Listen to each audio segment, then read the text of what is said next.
Hello my dear friends. आज आम आदमी पार्टी की जो हालत हुई है दिल्ली में, उसी तरीके से मुझे लगता है कि जो फोक्सवैगन है उसकी कंडीशन होते जा रही है। यस, 2007 में फोक्सवैगन जो है ये इंडियन मार्केट में अपनी Indian subsidiary Skoda auto Volkswagen India private limited के नाम से एंटर करता है। मल्टीपल ब्रांड्स को हैंडल करता है ये, like Skoda, Volkswagen, Audi, Porsche etcetera. I am not sure कितने लोगों को इस एंटिटी के बारे में पता होगा। आज अगर हम सिचुएशन देखें फोक्सवैगन की वर्ल्ड वाइड, उतनी अच्छी नहीं चल रही है। यूरोप में सेल्स इसके डिप होते जा रहे हैं, हाई कॉस्ट की प्रेशर चल रही है, कॉस्टिंग प्रेशर काफ़ी ज़्यादा है। इवन कुछ दिनों पहले हमने देखा कि जर्मनी में इसकी जो फैक्ट्री है उसे बंद करने वाला है। हमने न्यूज़ में यह भी देखा कि 35,000 के आसपास जो एम्प्लॉयज़ है उन्हें निकालने वाला है। तो भैया जब आप एम्प्लॉयज़ को निकालोगे, उन्हें सीवरेंस पे वगैरह पे करोगे, तो आपके कंपनी में प्रोविजंस वगैरह बनाना पड़ेगा अकाउंट्स में। तो उसके कारण कंपनी की प्रॉफिटेबिलिटी भी हिट हो रही है। तो ये तो जर्मनी यूरोप को छोड़ देते हैं। इवन अगर हम चाइना की सिचुएशन देखें तो चाइना में भी जो डोमेस्टिक प्लेयर्स है चाइना के, उनसे भी ये कॉम्पीट नहीं कर पा रहा है। ईवी सेगमेंट में उतना इनोवेटिव हो नहीं पा रहा है जो होना चाहिए। चाइना के प्रोडक्ट्स जो है इसे बीट आउट कर देते हैं। तो आज अगर फोक्सवैगन की सिचुएशन देखें वर्ल्ड में डिफरेंट मार्केट्स में, उतनी अच्छी नहीं चल रही है। और इन सारे सिचुएशन के बीच में it becomes imperative for Volkswagen to somehow not to lose its market share from India. और इंडिया में मार्केट शेयर फोर व्हीलर्स की कितनी है हम सब जानते ही है। ह्यूंडई की कितनी है मुझे बोलने की जरूरत नहीं है, मारुति की कितनी है मुझे बोलने की जरूरत नहीं है, फोक्सवैगन की कितनी है मुझे बोलने की जरूरत नहीं है, आप सब जानते ही है। नो, यहाँ तक तो चल रहा था, बट प्रॉब्लम अभी एक और नया आ जाता है फोक्सवैगन के ऊपर। बेसिकली इंडिया की जो हमारी कस्टम टैक्स डिपार्टमेंट है, कस्टम अथॉरिटीज है, इन्होंने $1.4 बिलियन का पेनल्टी ठोक दिया है ऑन फोक्सवैगन।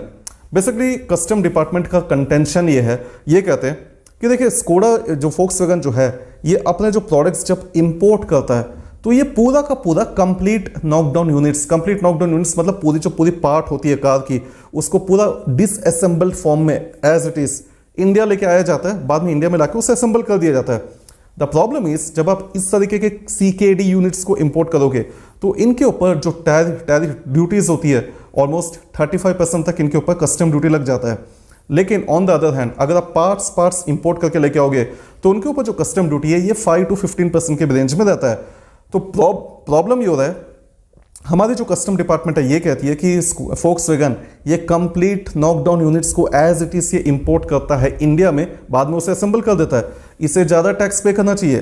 बट और एक और पॉइंट इसने ये लगाया कि इवन इसके पास ऐसे सॉफ्टवेयर है फोक्सवैगन के पास जो काफ़ी बल्क ऑर्डर्स प्लेस करते हैं।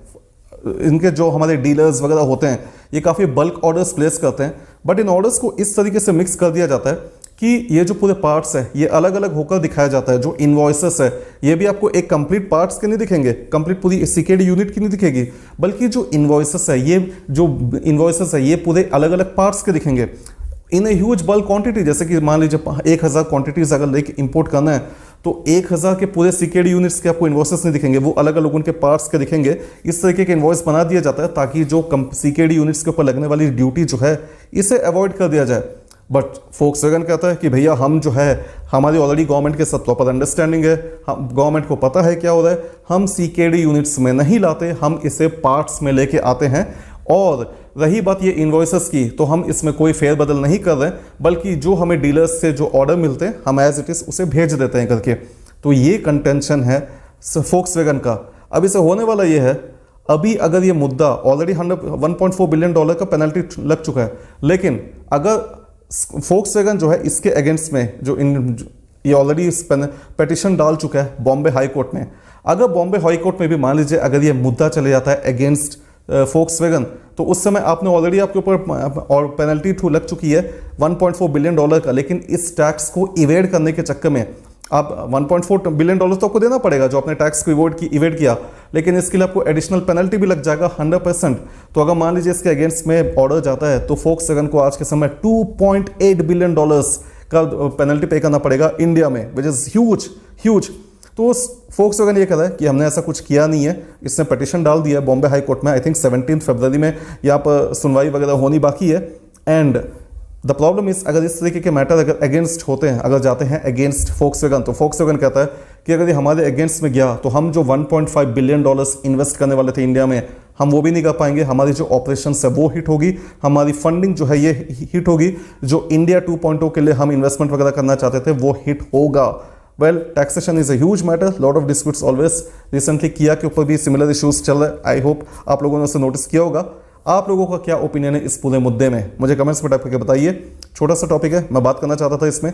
इस वीडियो में फिलहाल इतना ही, अगले वीडियो में फिर मिलते हैं। Till then take care, stay safe and as usual to all of you, cheers.